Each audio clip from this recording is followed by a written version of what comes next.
Halo, assalamualaikum warahmatullahi wabarakatuh. Welcome back to my channel Akan Learn.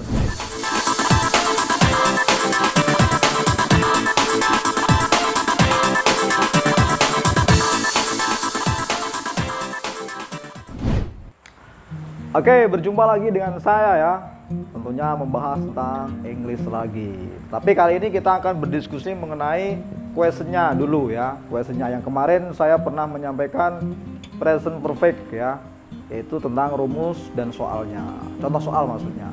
Nah, sekarang di belakang ini ya, seperti rutinitas kita akan berdiskusi mengenai questionnya, cara mengerjakannya, cara mentranslate ya.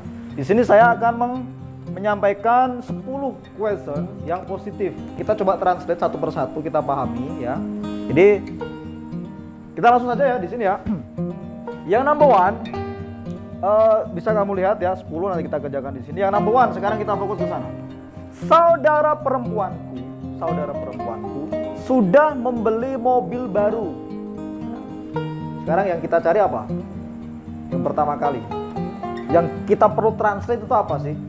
Saya sudah menyampaikan beberapa kali. Yang pertama kali harus kita cari adalah subjek. Subjeknya mana? Saudara perempuanku sudah membeli mobil baru. Berarti subjeknya saudara perempuanku.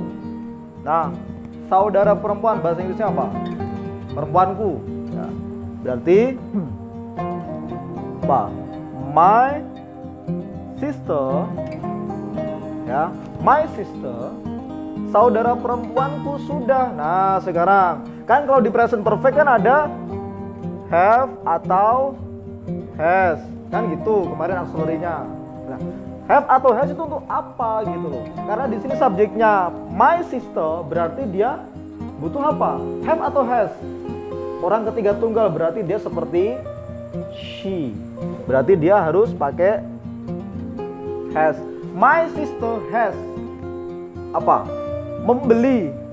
Membeli bahasa Inggrisnya apa? Buy. Kalau verb tiganya bought ya. Ya, bought. My sister has bought mobil baru, berarti mobil baru, new car. Ya, maafin, new car. Sorry. Ini agak kelihatan. Ya, berarti my sister has bought new car. Jadi saudara perempuanku ya sudah membeli mobil baru. Kan habis gajian gitu. Sekarang yang number 2. Nomor 1 gak ada masalah ya. Sekarang yang nomor 2. Peter atau Peter terserah. Peter sudah pergi ke toko buku. Ya, Peter itu sudah pergi ke toko buku. Berarti bahasa Inggrisnya apa? Kita harus cari adalah subjek. Subjeknya Peter. Peter Pan atau siapa ya? Peter ya. Peter sudah pergi ke toko buku. Kita taruh di sini Peter ya. Nah, sudah pergi ke toko buku. Sudah, has atau have? Has. Pergi. Pergi berarti bahasa Inggrisnya go. Kalau verb 3, gone. Ya. Ke toko buku. To the book store. Ya. Peter has gone to the bookstore. Seperti itu. Ya, gak sulit kan? Oke ya. Selanjutnya yang nomor 3, kamu belum pernah bercerita tentang dia. Nah, ini ada lagi. Kamu belum pernah bercerita tentang dia, berarti ini apa? Ya, jangan terkecoh ya dengan ini ya. Karena sudah ada kata pernah, berarti gak usah, kalimatnya gak usah ditranslate ke dalam negatif. Karena ini udah mengandung negatif. Maka langsung saja, kamu belum pernah, berarti kamu kita tulis you. You itu pasangannya apa? Have atau has? You pakainya have. Ya, you have. Nah, pernah apa? Belum pernah, berarti you have never. Nah, ini artinya udah you have never gitu loh. Kalau ever itu pakainya I have ever gitu ya. Jadi ini you have never gitu, cukupin aja. Gak usah kita you have not never, nggak boleh. You have ya never gitu. Itu udah mengandung arti negatif. You have never. Bercerita apa bercerita? Told. Bercerita tentang dia laki-laki. Tentang berarti about. Ya. About. Terus apa? Dia laki-laki berarti him. Nah, him itu ya. You have never told about him. Kamu belum pernah bercerita tentang dia, tentang cerita tentang apa ya? Tentang masa lalu atau masa depan. Yang number 4, mereka sudah berkunjung ke rumahku. Mereka, ya kita cari subjeknya. Mereka, kunci ini di sini subjek. Mereka berarti they. Mereka sudah berkunjung berarti apa? Sudah berarti dia they pakainya has atau have? Have. Berkunjung apa? Visit. Kalau verb 3 visited. Verb 3-nya ya ada akhiran ed karena ini regular verb, kata kerja berat kurang. Terus ke rumahmu berarti to your home. To your home. Sekarang yang number 5.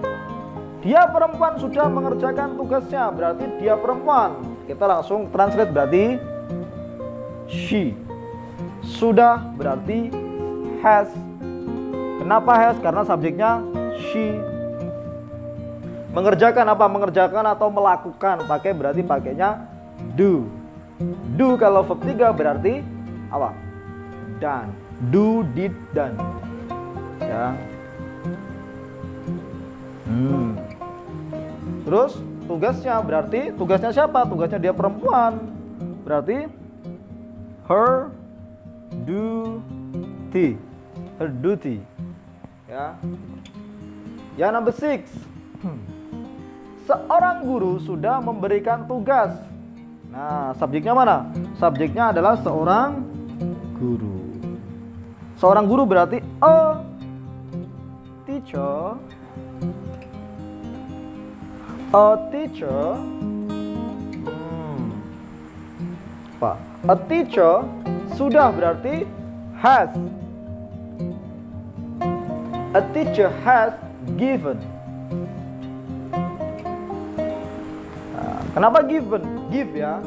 Memberikan kan give. Kalau verb 3-nya given. Give, gave, given. Nah, kalau verb 3 memang perlu banyak sih, perlu banyak kita pengetahuan di situ. Ya, dihafalnya lebih bagus kalau hafal itu ya. Memberikan tugas berarti duty. Udah kan? Jadi gak usah bingung-bingung lagi lah. Ya. Sekarang yang number 7. Dia laki-laki belum pernah menulis sebuah surat. Dia laki-laki, bahasa Inggrisnya berarti he. Belum pernah, langsung aja kita masukkan karena di sini ada kata-kata ini. Ya, belum pernah berarti pakainya has never.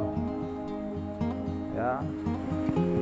Has never. Saya sudah, dia laki-laki belum pernah menulis. Menulis berarti write. Write verb 3-nya apa? Write, wrote, written. Ya. He has never written, menulis sebuah surat, a letter.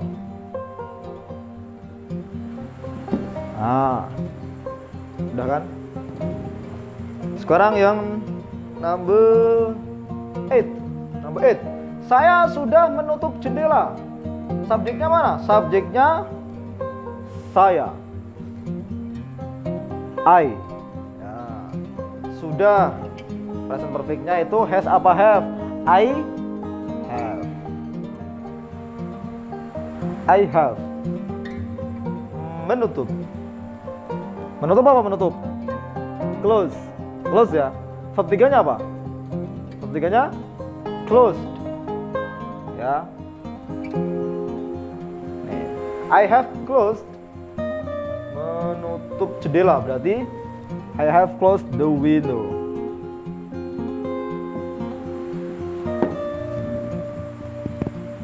I have closed the window.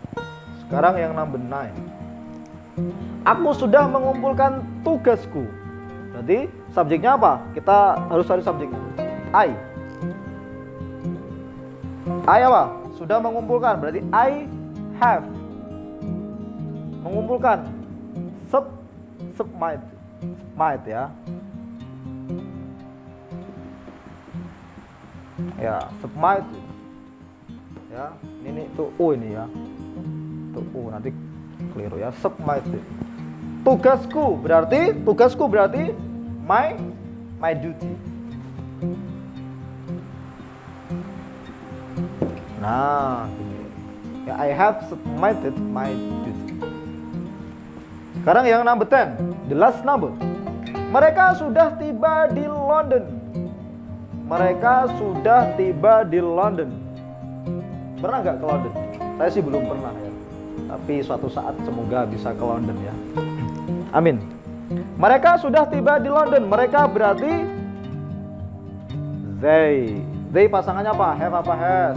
Pakainya have. Ya. They have tiba apa? Tiba waktunya. Tiba berarti arrive. Arrive verb 3-nya dikatakan they arrived in London. Nah, ini ya. Jadi 10 aja yang kita diskusikan.